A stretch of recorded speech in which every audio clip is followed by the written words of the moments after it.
अगर हमने कदम ना उठाया है अवाम हमारे खिलाफ हो जाएगी। वो कहता है कि सब इंसान बराबर है।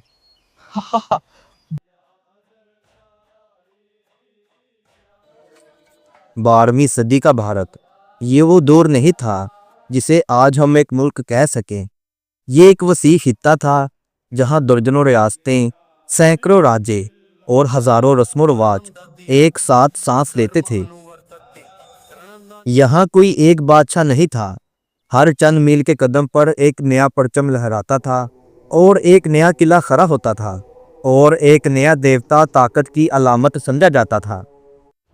जब हम शुमाल की तरफ देखते हैं तो इस वक्त सबसे ताकतवर यहाँ राजपूत थे। राजपूत हुक्मरान खुद को देवताओं का नुमाइंदा मानते थे। यहाँ बादशाह सिर्फ हुक्मरान नहीं था, वो मजहबी तकद्दस भी रखता था। यानी कि इसके खिलाफ बगावत सिर्फ रियासत के खिलाफ नहीं बल्कि धर्म के खिलाफ समझी जाती थी। आम इंसान की जिंदगी इस शानो शौकों से बहुत दूर थी। समाज वाजिया तबकों में बटा हुआ था। बरहमन सबसे ऊपर, किश्तरी जंगजू, वेश ताजिर, शूदर खिदमत गुजार और इन सब से नीचे वो लोग जिन्हें इंसान कम और साया ज़्यादा समझा जाता था। और इन्हीं किलों में से एक था अजमेर का तरगर किला।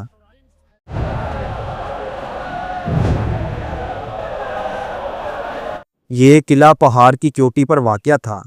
चारों तरफ चट्टानें, नीचे सहरा और दूर दूर तक दुश्मन का कोई साया नहीं।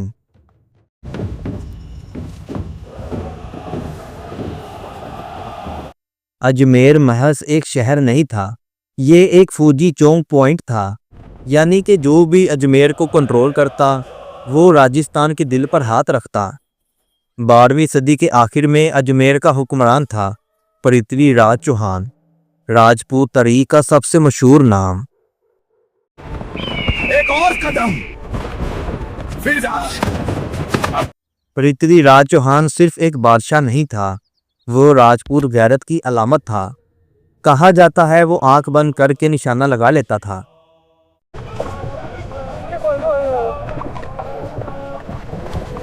लेकिन इसी भारत में एक और दुनिया भी सांस ले रही थी, यानी अरब ताजरों के काफिले। ये लोग सिर्फ सामान नहीं लाते, ये अपने साथ एक मुख्तलिफ सोच भी लाते। एक ऐसी सोच जहां खुदा किसी खास जात का नहीं था, जहां इंसान पैदाइश से नहीं बल्कि अपने किरदार से पहचाना जाता था।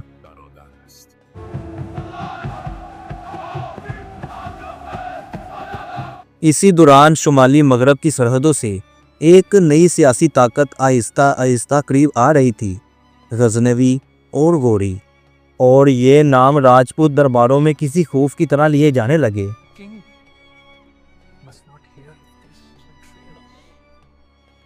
लेकिन याद रखें, इस्लाम बरवगीर में सिर्फ तलवार के साथ नहीं आया, क्योंकि तलवार सल्तनत लाती है, दिल नहीं। और दिलों तक पहुंचने के लिए किसी और ही चीज़ की ज़रूरत थी। और यही वो लम्हा था जब तारीख एक और रास्ता चुनती है। इसी दुनिया में जहाँ ज़ात इंसान को कैद करती थी, जहाँ ताकत हक थी, जहाँ बादशाह खुदा का साया समझा जाता था, वही एक फ़कीर सफ़र पर निकलता है, यानी ख्वाजा मोइनुद्दीन हसन चिश्ती।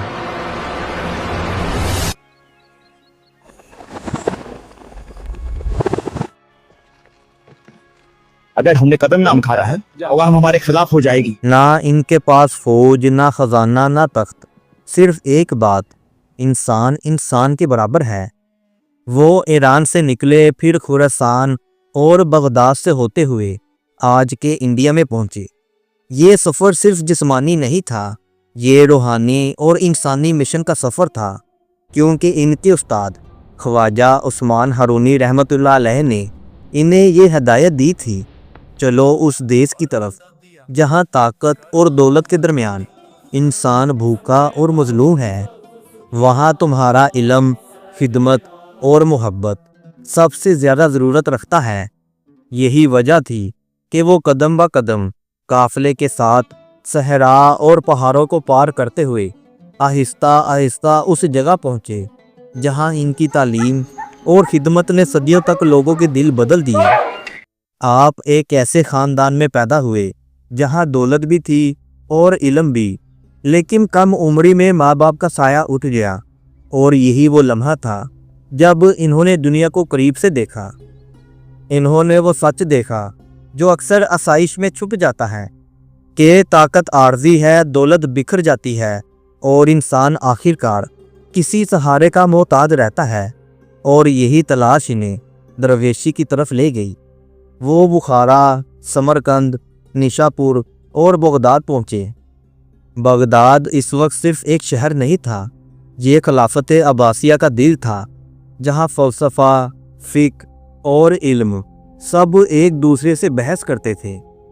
और यही इनकी मुलाकात हुई ख्वाजा उस्मान हारूनी रहमतुल्लाह अलैह से, एक ऐसा सूफ़ी जो खामोशी को इबादत समझते थे। बरसों तक मुईनुद्दीन चिश्ती इनकी खिदमत में रहे, ना सवाल ना एतराज़, सिर्फ खिदमत और मुशाहिदा। और फिर एक दिन उस्ताद ने कहा, हिंदुस्तान जाओ। ये कोई आम हुक्म नहीं था, क्योंकि हिंदुस्तान उस वक्त इस्लामी दुनिया के लिए एक अजनबी, मुश्किल और ख़तरनाक खित्ता था। वहाँ इस्लाम इक़्तिदार में नहीं था, बल्कि एक अक़लियत की सूरत में मौजूद था। लेकिन मुईनुद्दीन चिश्ती ने इनकार नहीं किया। वो जानते थे कि अगर पैगाम सच्चा हो तो रास्ता खुद बन जाता है। जब वो सिंध के रास्ते बरज़गीर में दाखिल हुए तो ये खित्ता पहले ही तब्दीली के दौर से गुजर रहा था। गज़नवी हमले राजपूतों को कमज़ोर कर चुके थे, लेकिन मुकन्नत शिकस्त नहीं दी थी। शुमाली हिंद में अभी भी राजपूत ताकत कायम थी। पृथ्वीराज चौहान, जयचंद, सोलंकी, ये सब अपनी अपनी रास्तों में मजबूत थे। लेकिन एक चीज़ अंदर से मुश्तरका थी, ये मुआशरे अंदर से थके हुए थे। भारी टैक्स, मुसलसल जंगें और समाजी नाबराबरी। आम इंसान किसी निजात हिंदे की तलाश में था। जब ख्वाजा साहब रहमतुल्लाह अलैह अजमेर के करीब पहुँचे तो ये शहर एक फौजी किला था, एक अजनबी दरवेश जिसके पास ना ताकत थी ना सिफारिश। इब्तदा में लोगों ने इन्हें नज़रअंदाज किया, कुछ ने मजाक उड़ाया, कुछ ने खतरा समझा और कुछ ने दूर रहना ही बेहतर समझा। आपने किसी किले में जगह नहीं ली, वो शहर के किनारे गरीबों के दरमियान ठहरे। वो शूद्रों के साथ बैठे, किसी से जात ना पूछी और खाना सबके साथ खाया। और ये बात अजमेर के समाज के लिए नाकाबिले कबूल थी। यहाँ के पंडितों ने कहा यह धर्म के खिलाफ है, राजपूत सरदारों ने कहा यह निज़ाम तोड़ रहा है। लेकिन आम इंसान खामोशी से करीब आने लगे, क्योंकि पहली बार कोई इनसे इंसान की तरह बात कर रहा था। ना पिछली ज़िंदगी का ताना, ना अगले जन्म की धमकी, सिर्फ एक बात कि तुम भी इंसान हो। आहिस्ता आहिस्ता अजमेर एक नया हल्का बनने लगा। ताजिर, कारीगर, शूदर, खता के क्षत्रिय भी, ये सब इस दरवेश के पास आते और बैठ जाते। ये इज्तिमा बग़ैर इजाज़त के था, बग़ैर रस्म के और बग़ैर डर के। और फिर जब आपका असर बढ़ा तो आपकी मुखालफत भी बढ़ी, क्योंकि मुकामी पेशवाओं ने शिकायत की। कहा गया ये हमारे निज़ाम को बिगाड़ रहा है।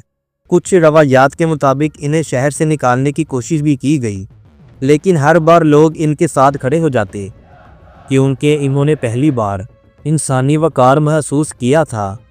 ये वो लम्हा था जब तारीख़ एक फ़ैसले में थी, या तो ये दरवेश खामोशी में खो जाए या फिर ये शहर हमेशा के लिए बदल जाए। अजमेर में अब दो ताकतें आमने सामने थीं।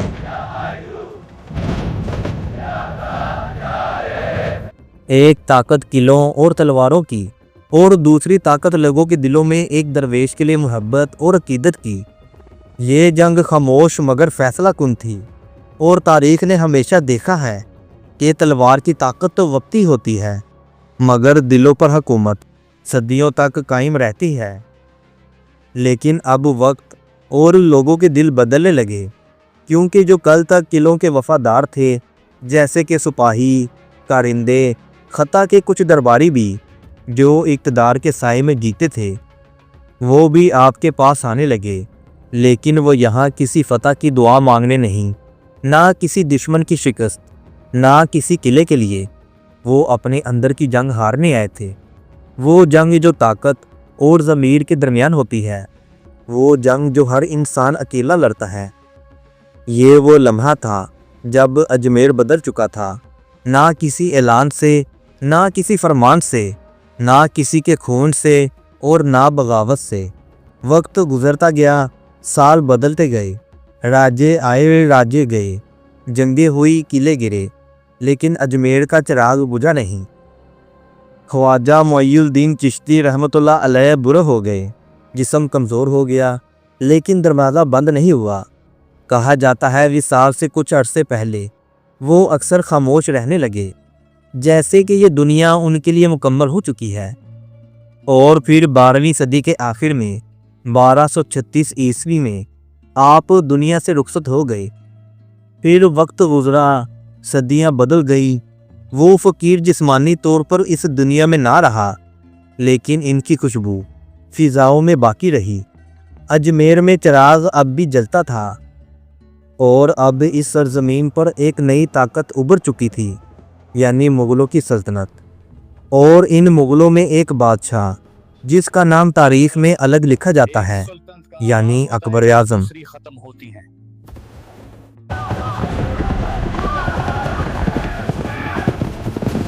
सन 1566 मुग़ल बादशाह अकबर ने अपनी सल्तनत को मजबूत करने के लिए राजपूतों के मशहूर किले चित्तौड़गढ़ का रुख किया। ये किला अपनी ताकत और बहादुरी की अलामत समझा जाता था।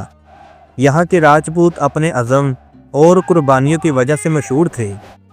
अकबर ने किले का मुहासरा कर लिया। दिन गुजरते गए, जंग जारी रही, लेकिन किला टूटने का नाम ही नहीं ले रहा था। किले के अंदर लोग भूख और प्यास के बावजूद डटे हुए थे। अकबर को भी एहसास हो रहा था कि ये लड़ाई आम नहीं, और ये उसकी सल्तनत के लिए फैसला कुन साबित होगी। इन्हीं दिनों तारीख बताती है कि अकबर ने दिल ही दिल में एक मन्नत मानी। उसने कहा कि अगर अल्लाह ने मुझे इस किले पर फतह दी, तो मैं ख्वाजा गरीब नवाज रहमतुल्लाह अलैह के दरबार अजमेर शरीफ में दुनिया की सबसे बड़ी देग चढ़ाऊँगा, ताकि वहाँ आने वाले हर गरीब और मुसाफिर हमेशा खाना खा सकें। ये मुहासरा कई दिनों तक जारी रहा। किले के अंदर के लोग भूख और प्यास से कमज़ोर पड़ते जा रहे थे। खाने पीने का सामान ख़त्म हो चुका था। आखिरकार वो लम्हा आया जब किले वालों ने मज़ीद मुज़ाहमत करने की बजाय अपने हथियार डाल दिए। यूँ मुग़ल फ़ौज ने किले पर कब्ज़ा किया, और अकबर को वो बड़ी फतह नसीब हुई जिसका वो ख्वाब देख रहा था। और फिर फतह के बाद अकबर सीधा अजमेर शरीफ गया। रवायत है कि वो पैदल चल कर दरबार ख्वाजा गरीब नवाज रहमतुल्लाह अलैह पहुंचा, और अपनी मन्नत पूरी करते हुए वहां वो अजीम देग वक्फ की, जिसमें एक वक्त में हज़ारों लोगों के लिए खाना पकाया जा सकता था। यही वो देग है जो आज भी दरबार में मौजूद है। बाद में जहांगीर ने एक और देग पेश की जो निस्बतन छोटी थी, और यूँ लंगर और न्याज का सिलसिला हमेशा के लिए कायम हो गया। अपनी ताकत के अरूज पर मुग़लों ने एक वसी खित्ते पर हुकूमत की, जो भारत, पाकिस्तान, बांग्लादेश, अफ़गानिस्तान और बर्मा, यानी आज के म्यांमार के कुछ हिस्सों पर मुश्तमिल थी। शाहजहां भारत के सबसे मशहूर हुक्मरानों में से एक था, जिसने ताजमहल तामीर करवाया, जो भारत की सबसे अहम तामीरात में से एक है और दुनिया के 7 अजाइबात में शामिल है। ये मकबरा शाहजहां ने अपनी महबूब बीवी की याद में बनवाया। भारत में मुग़ल हुकूमत का एहतमाम अंग्रेज़ों के हाथों हुआ। बरतानवी साम्राज्य ने फ़ौजी ताकत के ज़रिए भारत पर कब्ज़ा किया। इसके बाद 1947 में भारत 2 हिस्सों में तकसीम हो गया, भारत और पाकिस्तान। आज भारत में 20 करोड़ से ज़ायद मुसलमान आबाद हैं। हज़रत ख्वाजा मोइनुद्दीन चिश्ती रहमतुल्लाह अलैह का मज़ार अजमेर में मुसलमानों के लिए एक मशहूर ज़ियारत गाह है। हर साल तकरीबन 1,25,000 ज़ाहिरीन इस मज़ार पर हाज़िरी देते हैं। अजमेर शरीफ की वो देगे जिनमें एक वक्त में हज़ारों इंसान खा सकते हैं। और फिर तसव्वुर करें, हज़रत सुलेमान अलैहिस्सलाम के दरबार में भी ऐसी ही देगे थीं, जिनका जिक्र कुरान और तारीख़ी रवायात में भी आया है। कुरान में सूरतुल नमल में बताया गया कि हज़रत सुलेमान अलैहिस्सलाम की सल्तनत में जिन्नात और इंसान दोनों खाना पकाने और खिदमत के लिए मुकर्रर थे। अजमेर के दरवाज़े अब भी खुले हैं। वो चिराग जो ख्वाजा मुइनुद्दीन चिश्ती रहमतुल्लाह अलैह ने जलाया था, वो चिराग आज भी लोगों के दिलों में रोशन है। अगर आपको ये कहानी पसंद आई तो इसे लाइक करें, शेयर करें और आपके अपने चैनल IMZ पॉइंट को सब्सक्राइब करना ना भूलें, ताकि आप ऐसे और रूहानी और तारीख़ी सफ़र देख सकें। तो मिलते हैं आपसे अगली वीडियो में किसी और मुल्क, किसी और इस्लामी बस्ती में। तब तक के लिए अल्लाह हाफिज़।